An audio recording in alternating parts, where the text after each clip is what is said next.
How to get fit. তো আজকে আমরা এসেছিলাম লেক গার্ডেন্সে দৌড়াতে সকালবেলা। আমাদের প্ল্যান ছিল এই রাহুলের, তো ঘোরা তো হলো না। আমরা এখন খেতে যাচ্ছি পিপিনের রোল।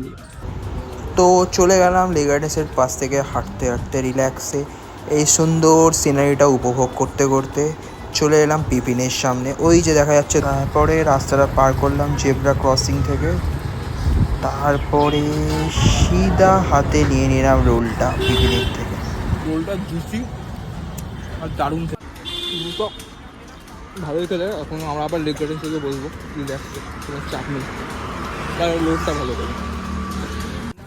রাহুল কেমন খেতে রোলটা? রোলটা খুবই ভালো খেতে, খুবই ভালো খেতে। তো খুবই ভালো খেতে, বাট একটু ঝাল লাগছে, আমি ঝাল খাই না তো। তুমি দুধু খাও। এই যে দেখছো রোলটা, খাও তোমরা আর সাবস্ক্রাইব করতে ভুলো না, ঠিক আছে? আমিও খাচ্ছি।